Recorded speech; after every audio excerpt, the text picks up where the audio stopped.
Ok, um, muchísimas gracias por su tiempo. No, gracias a ti. Um, Deja ponerme los audífonos para escuchar mejor. ok, está bien.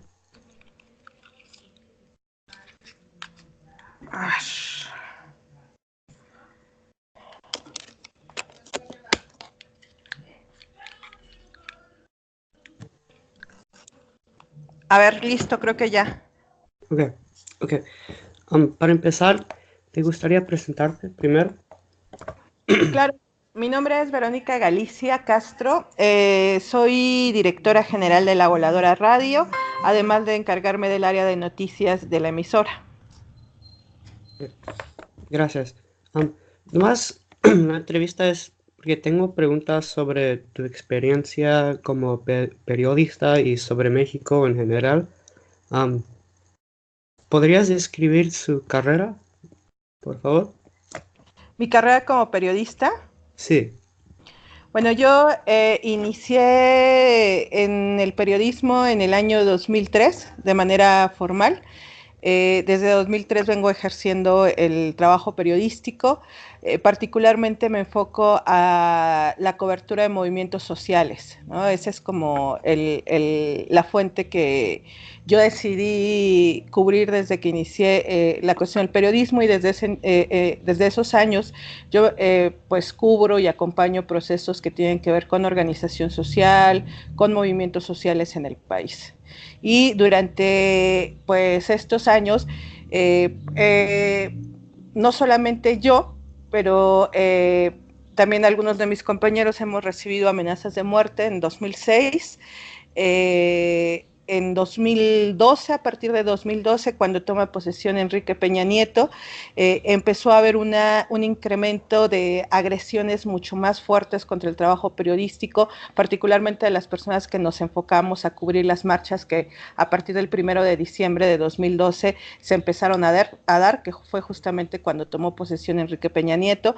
Entonces, a partir de este año de 2012, vinieron incrementándose las agresiones contra el trabajo periodístico. A mí, por lo menos en 2 marchas me golpearon policías, granaderos, como se les conoce en la Ciudad de México, me robaron el equipo.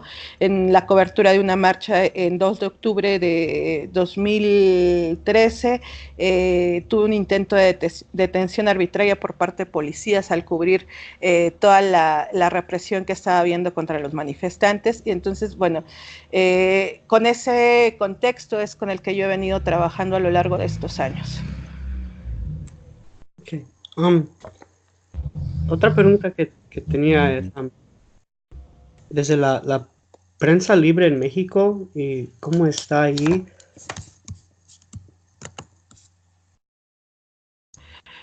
Mira, el trabajo de los medios libres es un tema muy amplio.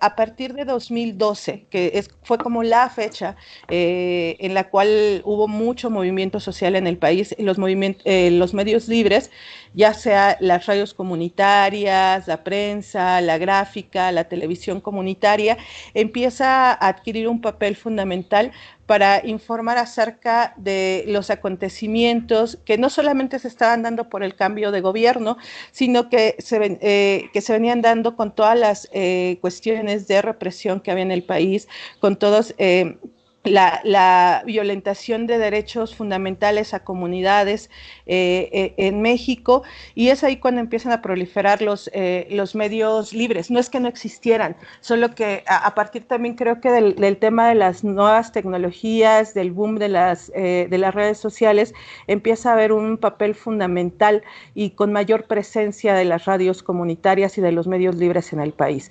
El trabajo de los medios libres en México no es nada sencillo, porque por un lado nos enfrentamos al no reconocimiento del carácter de periodistas comunitarios o comunicadores comunitarios que tenemos, porque en el país sigue existiendo la falsa idea de que solamente los periodistas son aquellos que trabajan en los grandes medios de comunicación corporativos o son aquellos que cuentan con un título que acredite que son periodistas.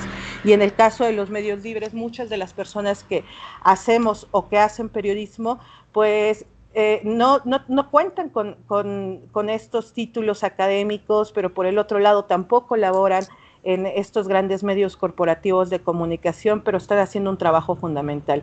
Entonces, en México lo que ha pasado es que justamente si bien hay un contexto alarmante y terrorífico contra el periodismo en México, se siguen matando a periodistas, se siguen desapareciendo, se siguen amenazando y eso ha llevado a la cuestión de la autocensura, que es un panorama y un contexto general para el periodismo en el país. También lo que es cierto es que para los periodistas que laboramos en los medios libres hay un doble riesgo que tiene que ver con este no reconocimiento del papel que nosotros jugamos, que es un papel fundamental para que las comunidades estén informadas acerca de lo que está aconteciendo en su realidad inmediata. Sí, porque sí se considera México como uno de los lugares más peligrosos para los periodistas. Y lo es, ¿no? Ha habido diferentes manifestaciones para exigir a los gobiernos, tanto estatales, municipales, pero sobre todo al federal, que se frene el acoso, que se frene la persecución, el asesinato contra los periodistas, porque al final del día los periodistas se encuentran solos, no hay un respaldo de los medios de comunicación donde laboran, ¿no? Entonces, quien sale a hacer el periodismo de manera diaria o cotidiana en las calles es la tropa, como nosotros le llamamos, y bajo circunstancias, por un lado, de condiciones paupérrimas laborales que les brindan los medios donde trabajan, no tienen seguridad social, tienen salarios bajísimos, pero por el otro lado también las condiciones de violencia que se presentan en el país. Si bien México está inmerso en una situación de narcotráfico, de grupos de crimen organizado, también es cierto que los mayores perpetradores de la prensa no vienen necesariamente desde los grupos criminales, sino tiene que ver con los funcionarios públicos que están en todos los niveles de gobierno, el nivel federal, el nivel municipal y los niveles estatales son los principales depredadores de la prensa. Entonces, en ese sentido, por ejemplo, por decirte algo, Peña Nieto, que fue uno de los presidentes que concluyó su mandato el último minuto del 31 de diciembre de 2018, se va con un saldo altísimo y con una deuda altísima en materia de libertad de expresión y de periodistas asesinados, desaparecidos, que esa solamente es como la realidad más cruenta del periodismo, pero también hay un alto número de periodistas que han tenido que desplazarse de manera forzosa de sus lugares de origen, de los lugares donde trabajaban, para que pudieran salvaguardar su vida, su integridad física y no solamente la de ellos, la de sus familias y enfrentarse a condiciones desfavorables, a situaciones donde no encuentran trabajo, donde tienen que dedicarse a otro tipo de profesión porque no pueden ejercer el periodismo en estos lugares donde se encuentran. Entonces México vive una situación alarmante en materia de libertad de expresión. Los periodistas vivimos con miedo, trabajamos con miedo, hacemos nuestro trabajo con miedo, pero también ha habido una... creo que a partir de todo este incremento en el asesinato y en agresiones contra la prensa, ha habido una solidaridad en el gremio. Siempre había sido un gremio pues que trabajaba de manera aislada, ¿no? Donde había poca solidaridad, pero a partir de ver toda la situación que se ha generado en nuestro país, empiezan a haber redes de periodistas a través de las cuales pues tratamos de crear las condiciones de seguridad para poder realizar nuestro trabajo. En México está una de las oficinas de Artículo 19, esta organización internacional, y a través de Artículo 19 pues también se ha tratado de crear un vínculo con ellos para, pues por un lado, para emitir señales de alerta cuando hay algún tipo de agresión contra pero por el otro lado, también para poner el tema sobre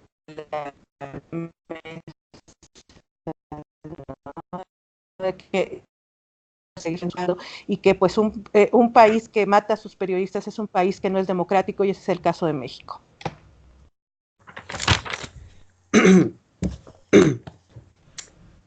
Al respecto al gobierno en México, ¿la población en general apoya las decisiones que toman? ¿Que toman quiénes? El gobierno. Pues mira, a partir del 1 de enero no, ni siquiera del 1 de enero, del 1 de diciembre, perdón, que es cuando toma posesión Andrés Manuel López Obrador, que es uno de los presidentes que llegó con el mayor índice de aprobación en nuestro país, que para muchos representa la posibilidad y la esperanza de una construcción diferente, mucho más justa, equitativa en este país. Se crean como muchas expectativas y muchas esperanzas. Hay un nivel muy alto de aprobación. Creo que la población de México tiene altas expectativas en torno a Andrés Manuel López Obrador y el gobierno que él encabeza. Creo que hay un apoyo, si no generalizado, pero sí un gran apoyo de la comunidad en cuanto a las decisiones que toma, pero lo que también es cierto es que Andrés Manuel López Obrador ha tomado una actitud que no contribuye a distensar el clima de violencia, el clima de tensión que existe en nuestro país, sobre todo en lo que tiene que ver con la cuestión de la prensa, ¿no?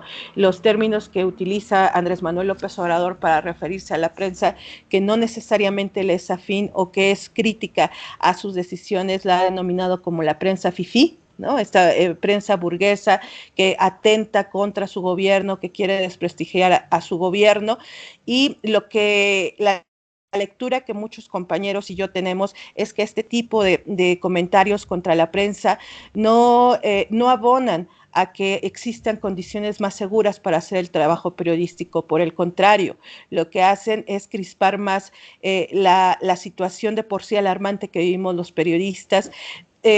Andrés Manuel López Obrador tenía ya muchos años buscando la presidencia de la República. En 2 ocasiones había perdido la presidencia. En esta tercera vez es cuando gana, pero durante todos estos años que él intentó llegar a la presidencia, tuvo fuertes confrontaciones con la prensa, ¿no? Con aquella prensa que no le era necesariamente afín, con esta prensa que le era crítica, y en este sentido, pues lo que ha pasado es que López Obrador ha nuevamente enfilado su camino contra aquella prensa precisamente con la que no concuerda, con aquella prensa que le es crítica. Pero en términos generales, la aprobación que tiene López Obrador en el país es muy alta en cuanto a sus decisiones.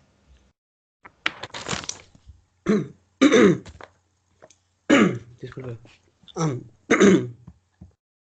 Leí sobre la insatisfacción que los mexicanos tenían con respecto a la cantidad de dinero que el gobierno usa en sus anuncios. ¿Tienes alguna opinión sobre esto? No sé si todavía es algo que está pasando, porque yo leí que era durante el tiempo de la presidencia de Peña Nieto. No sé si todavía es algo que pasa. Mira, el tema de la publicidad oficial y el tema que utiliza el gobierno para manejar su imagen en los medios de comunicación, efectivamente con Peña Nieto fue altísima, fueron millones de pesos que Peña Nieto gastó en los medios de comunicación, particularmente en los medios de comunicación que siempre le fueron afines. Y el tema es que en México no hay una regulación en cuanto al tema del recurso de publicidad oficial. Es un tema que se maneja por debajo del agua, ¿no? Es un tema en el cual no hay una transparencia de cuánto dinero se asigna a los grandes medios de comunicación, no solamente a la televisión, sino también a la radio, a la prensa escrita, que fueron como los medios particularmente donde Peña Nieto destinó gran cantidad de dinero. Ha habido iniciativas por parte del organizaciones que trabajan el tema de libertad de expresión para que el tema de publicidad oficial sea un tema transparente, para que el gobierno pueda transparentar cuántos recursos se va a asignar a las dependencias, incluido el gobierno federal, y cómo se va a destinar ese recurso y a qué medios y cuánto es el monto que se va a destinar para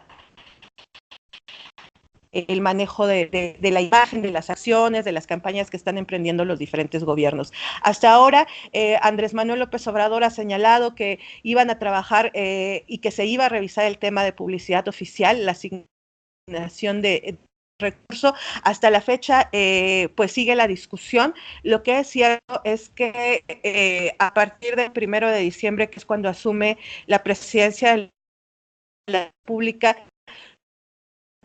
publicidad oficial en los medios, en la una de las reformas, Peña Nieto impulsa 11 reformas constitucionales en el país. Una de esas reformas fue la reforma en materia de telecomunicaciones y radiodifusión. Esta reforma en telecomunicaciones y radiodifusión, una de los puntos importantes que tiene es que incluye por primera vez a las radios comunitarias que cuentan con una concesión para que puedan acceder al 1% de publicidad oficial.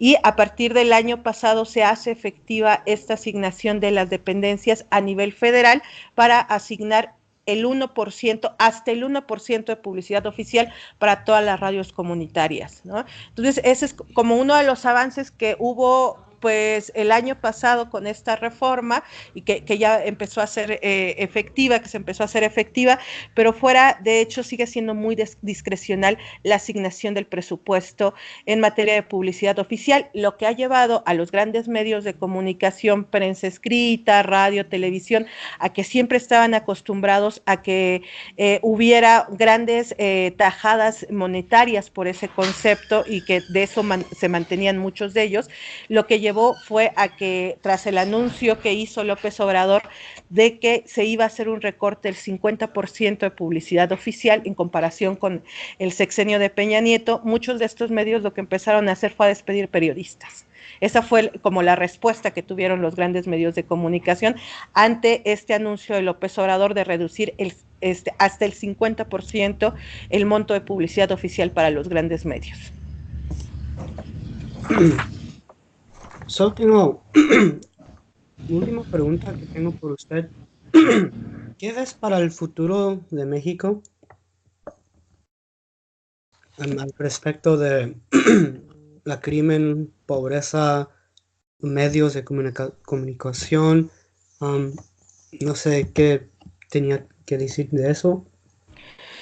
Mira, creo que en México estamos, después de las elecciones de julio del año pasado, donde ganó López Obrador, hubo una polarización también de la sociedad mexicana entre aquellos que apoyaban a Andrés Manuel López Obrador y que creen y que han fincado como todas estas expectativas en que va a haber un cambio en nuestro país, y por el otro lado las personas que no están de acuerdo, quienes han dicho que con la llegada de López Obrador México se va a convertir en Venezuela, por ejemplo, ¿no? Que vamos a llegar al comunismo.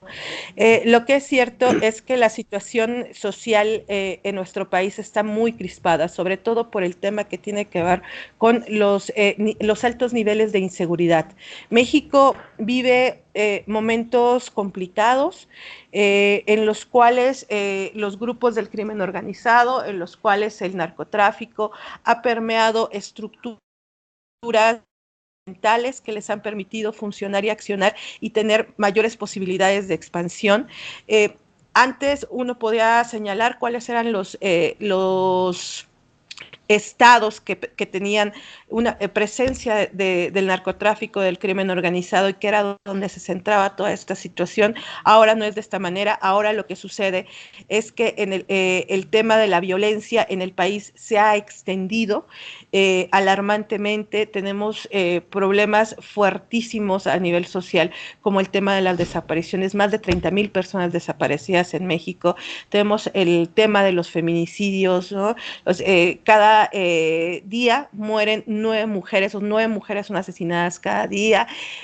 Tenemos altos índices de pobreza, ¿no? En México somos poco más de 120 millones de mexicanos, donde más de la mitad, es decir, por ahí de 60 millones de mexicanos vivimos en pobreza, y no es muy pronto para decir que para dónde se encamina México, considerando como la nueva administración federal que tenemos, pero lo que es cierto es que en México se vive un clima desesperanzador, un clima donde el dinero no alcanza, donde existe menos empleo, y el empleo que existe es un empleo mal pagado.